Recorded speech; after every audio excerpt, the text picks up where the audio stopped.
I'm Lana, and I'll be turning 20 soon. I'm studying finance at college, and right now I'm in the thick of finals week. Though I've always had a talent for numbers, this is a challenging major. My thoughts turn to my impending birthday as I sit here in my dorm room surrounded by textbooks and empty coffee cups. My family and I have plans to celebrate when I pass our examinations. There's always a sour aftertaste to family gatherings. I was always the black sheep when I was a child. Now 25, Olivia is my elder sister. She has always been my parents' favorite child, the one they spoiled. I was an afterthought, simply there. This was once when I was 8 years old. My parents gave Olivia a huge party to celebrate her 13th birthday. A magician, a cake larger than I was, and a bouncy castle were all present. I was ecstatic, believing my birthday would be as spectacular. A few months later, I received nothing for my birthday except a pair of socks and a tiny cake from the grocery store. I tried not to cry, but it was impossible. "Don't be dramatic, Lana," my mother murmured, giving me a quick slap on the head. "It is only a birthday." That was the first time I recognized I was different, perhaps less significant. The more I aged, the stronger the emotion became. Every year, Olivia received the newest phone, and I inherited her previous ones. I received hand-me-downs. She got luxury clothing. Upon her high school graduation, my parents gifted her a vehicle. They handed me a gift card to the neighborhood bookshop after I graduated. But my grandmother is not like the others. She has consistently given me particular treatment. She was overjoyed to hear that I want to study finance. "You've got a good head on your shoulders, Lana," she added. "You'll go far." She's now insisted on planning my birthday party. To make it happen, she even offered my parents several $1,000s. When I learned about it, I was astounded. My birthday is generally ignored by my parents, but this time they didn't dispute with Nana Grace. They simply collected the money and instructed me to concentrate on my tests. I heard Olivia get all worked up over it. She complained, "Why does she get a big party? I could use that money for a trip I've been wanting to take." Nana Grace quickly silenced her. "Now, Olivia, shut up. You were already spoiled by everyone. Aren't you still living at home after I gave you 10 grand for rent?" After that, Olivia became silent. I couldn't resist becoming a bit arrogant. "I'm now studying for my final exam. Tomorrow is my free day. I can celebrate my birthday and feel special for once." I left my last exam the next day with the impression that something heavy had been removed from my shoulders. While my classmates were excitedly discussing their summer plans, my mind was focused only on my impending birthday celebration. There were texts buzzing on my phone as I walked back to my dorm. Knowing I would be returning home soon, my college buddies were sending me an early happy birthday.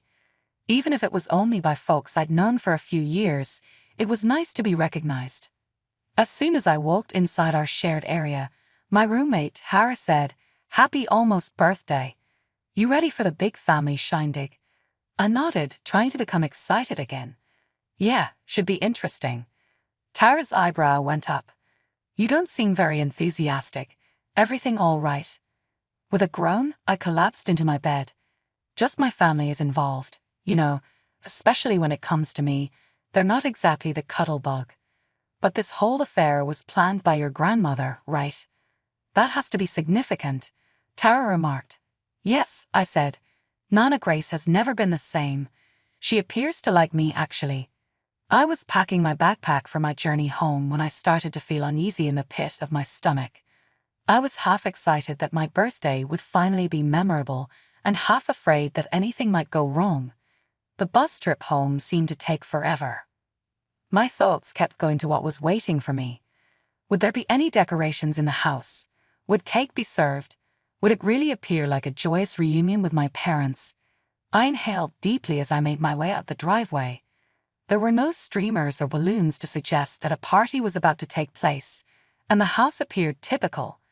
Perhaps, though, they were attempting to seem upbeat and were holding everything within. I called out, "Mom, Dad, I'm home," as I opened the front door. The home was quiet, too quiet for somewhere that should have been getting ready for a party. I scowled as I headed to the living room, leaving my backpack by the entrance. There they were, seated on the couch and seemed very uneasy. No signs of preparations for the celebration. I said, hi, as my voice became more confused. Where's all the, birthday stuff? My heart sank when I saw my parents look at each other. That's about it, Lana, my father said in a very distant tone. We decided not to organize your birthday party. Thinking I had misheard, I blinked. What? However, Nana Grace paid you for it. We gave the money to Olivia for her trip, she said, interrupting my mother. She and her boyfriend flew to Hawaii a couple of days ago. The words felt like a kick to the stomach.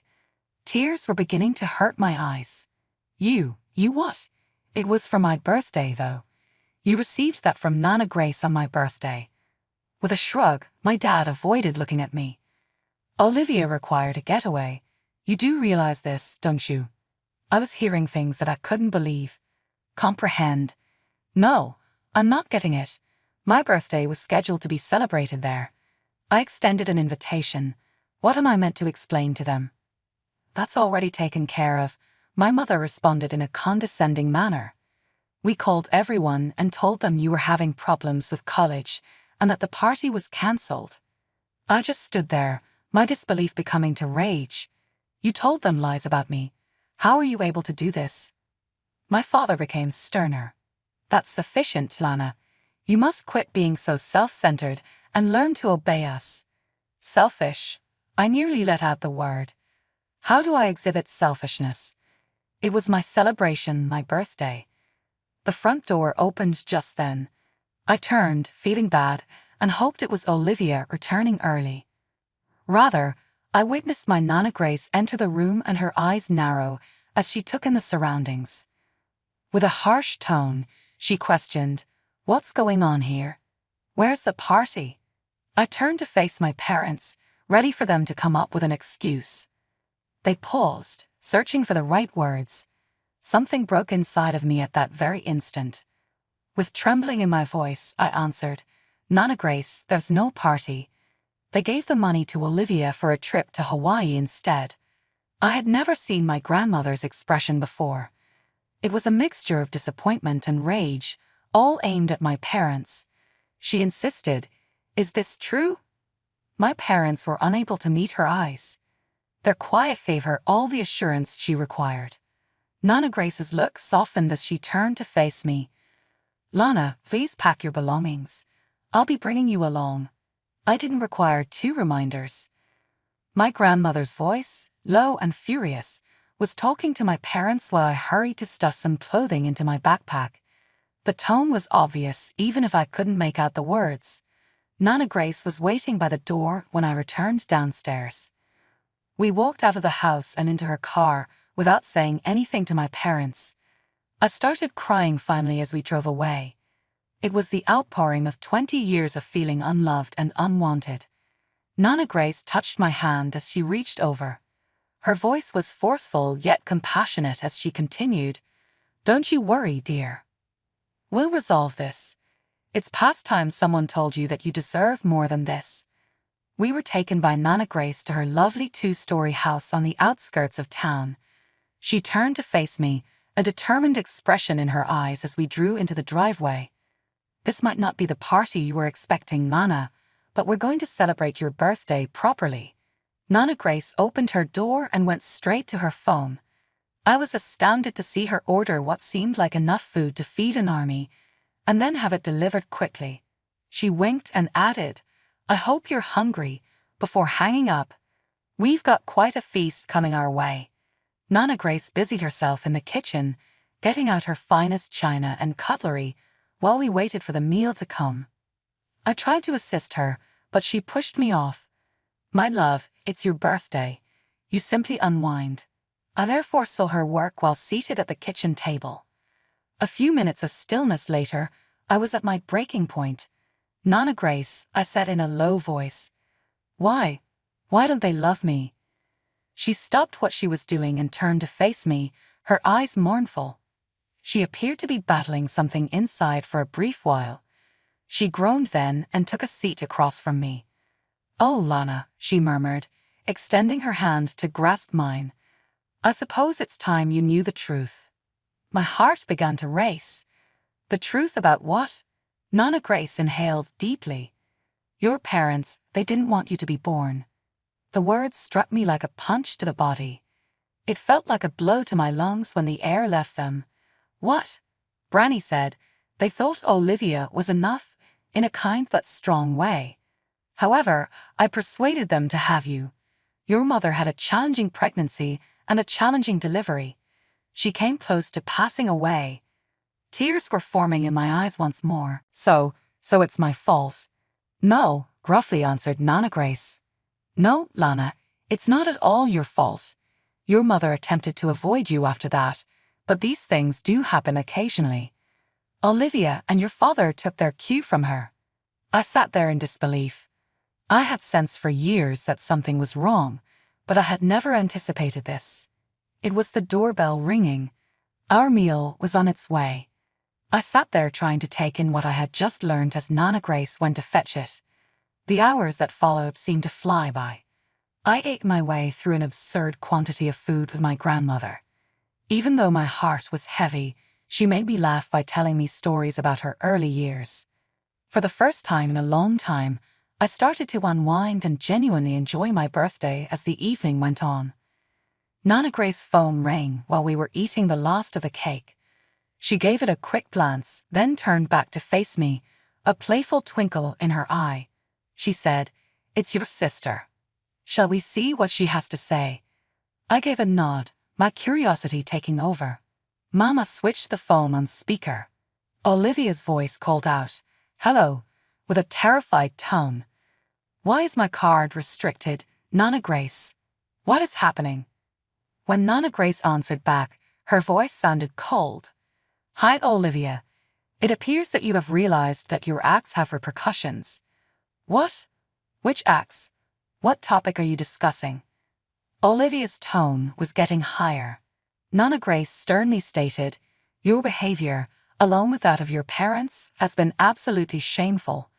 Using funds intended for your sister's birthday to further your personal agenda. I'm quite let down by you." A pause occurred. Olivia's voice then returned, this time irate. "Oh, please hurry up. Giving me the money was the correct thing for Mom and Dad to do. Lana doesn't require a large celebration. You're simply an old crazy lady." "That's quite enough," Nana Grace interrupted, her voice as strong as steel. "I've heard all I need to hear." She hung up after saying that. I gazed at her, my eyes wide. "Nana Grace, did you really block her card?" With a content smile, she gave a nod. "Yes, I did, as well as your parents' account.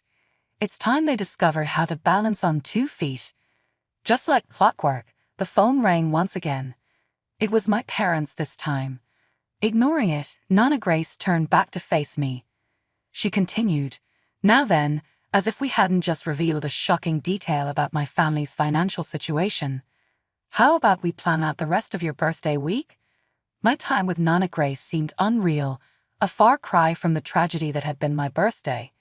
I felt very liked and appreciated for once. We just spent time together, went shopping, and visited museums. However, everything good has to end. It wasn't long until I had to head back to my dorm and concentrate on my summer coursework. My phone buzzed while I was in my little dorm room unpacking my luggage. When I looked at it, I saw a barrage of notifications, missed calls and texts from Olivia and my parents. I sat on my bed and began scrolling through them, sighing. Mom gave me the first one. "Lana, you should speak with your Nana Grace immediately. This can't happen." Next, my father. "We are your guardians.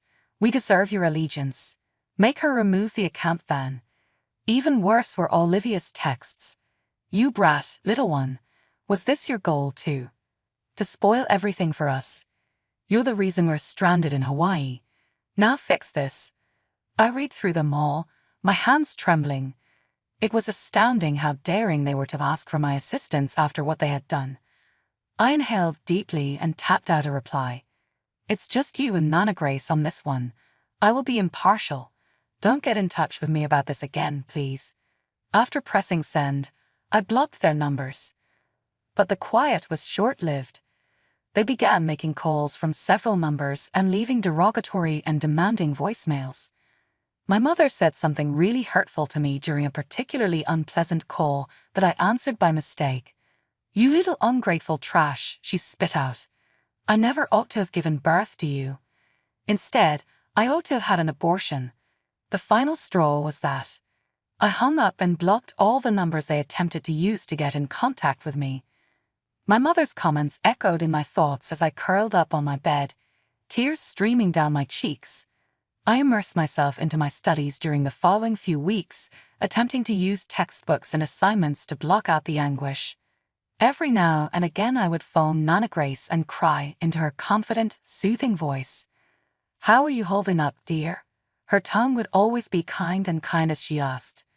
I would respond, "I'm okay, Nana Grace," attempting to seem more confident than I actually was, just focusing on my classes. She would add, "That's my girl," with pride in her voice. "Keep in mind that you underestimate your strength. Avoid letting them affect you." Her words soothed my hurting spirit. Nana Grace has turned into my rock and safe haven throughout this tempest, but my dad and sister had revealed their true selves. It was a cool fall day, roughly 2 months following the birthday debacle. I was thinking about a finance exam I had coming up and was strolling across campus when I heard my name called. "Lana." I spun around and stopped. There came Jake, my sister Olivia's boyfriend, sprinting toward me with a $1,000,000 smile. That Jake who accompanied her to Hawaii. He looked as good as he always did, and as he drew closer, I couldn't help but notice the looks of curiosity from other girls. He grabbed me into an embrace before I could even blink. He started to draw away, still smiling, and I stood there, rigid and bewildered. "Jake, what are you doing here?" With a sharp awareness of the looks we were getting, I managed to inquire. His voice was soft as silk. "I was hoping to run into you," he murmured. "Is it possible for us to speak? A cafe is located right off campus." My first reaction was to say no, but my curiosity won out. "Okay, but I can't stay long." Jake moved forward and his countenance turned abruptly serious as we found a quiet area of the cafe. "Lana, I need to tell you something important." I prepared myself, anticipating family news. But what he said after that totally threw me off guard. Blurting out, "I want to date you," he reached across the table to grab hold of my hand. "I'm going to leave Olivia for you." I gaped at him as I looked at him. "How come?" "Jake, what topic are you discussing? My sister is with you." His gaze never left mine as he shook his head. "Lana, I've had feelings for you for a very long time. My sole purpose in dating Olivia was to stay near you. It may sound absurd, yet this is the case." My thoughts was racing as he talked. There was no logic to this. Before this, Jake had never expressed any interest in me. Indeed, he consistently appeared to hardly acknowledge my presence while he was with Olivia. There was clearly something suspicious going on here. I chose to follow along to see where it would go.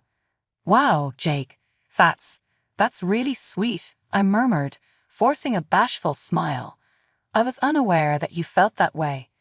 Clearly encouraged by my reply, his expression brightened. "Really? So what are your thoughts? Can you provide us a chance?" I said, "This is a lot to take in," after pretending to think about it. "Could I take a little time to consider this? Maybe next week we might get together again." "Naturally," Jake said with enthusiasm. "Take as much time as necessary. Lana, I'll be waiting for you." I stayed at the coffee shop after he went, drinking my coffee and thinking about the strange experience. My grandmother's choice to financially distance my family from me seemed to be linked to this unexpected show of affection, and I couldn't get rid of it. But how? What was Jake hoping to get out of this? My brain was still whirling from Jake's odd revelation when my phone rang, and I had barely left the cafe. On the screen, My sister's name flickered. I replied, letting out a long sigh. You backstabbing little trash. Olivia's voice came screeching out of the speaker. How could you do this to me? I winced at her loudness as I withdrew the phone from my ear. Olivia, what the hell are you talking about? Don't try to fool me. You're destroying my house. I lost patience. Shut up right now and explain what's going on, or I'm hanging up. Olivia's voice trembled with anger as she spoke again, after a startled silence. Jake split up with me. He said that he would rather date you. How were you able to? It was as though I had taken a hit to the belly. What? I promise, Olivia, I was unaware. She spit out. Oh, act all innocent. You must be ecstatic about this, don't you? Guess what, though? All he wants from you is Nana Grace's money. My thoughts raced. Nana Grace funds? What topic are you discussing? Olivia chuckled bitterly. Oh, you're unaware. Okay, little sister, allow me to explain.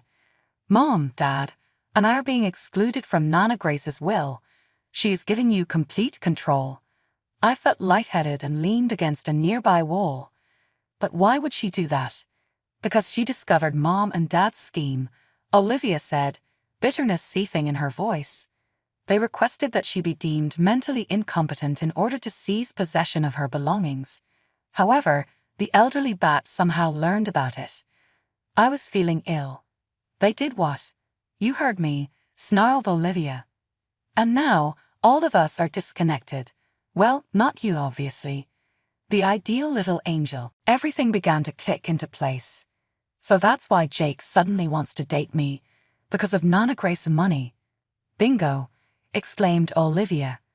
Offer the girl a reward. God, that disgusting old lady. I wish she would. With a stern voice, I cut her off. Olivia, don't even try to complete that statement. I'm not sure who's worse in this scenario. Jake for being a gold-digging serpent, or you and our parents for trying to rob Nana Grace. Olivia let out a gasp. How dare you? No, how dare you? I fired back. You guys are all abhorrent. Olivia, I want to stop talking to you.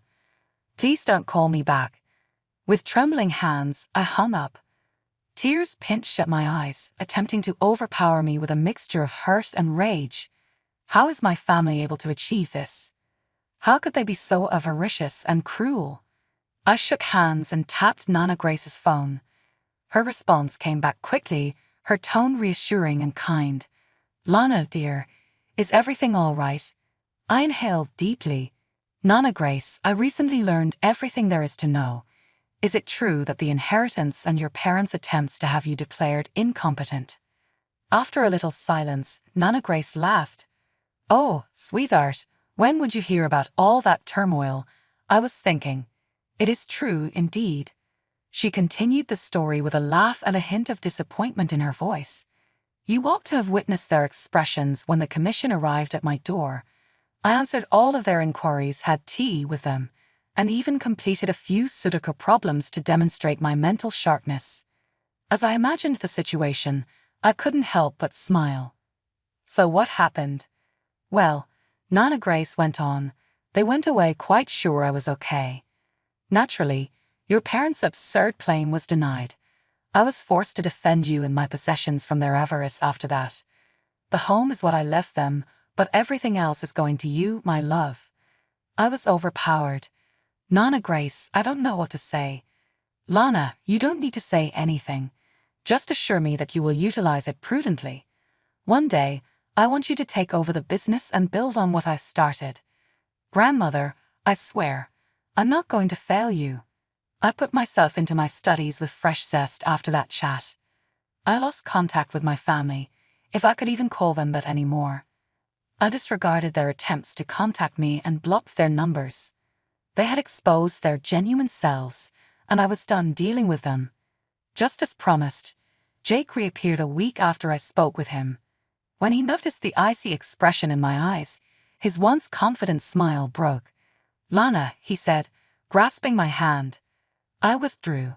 Save it, Jake. I growled. I am well aware of your little plot. My sister and you are meant to be together.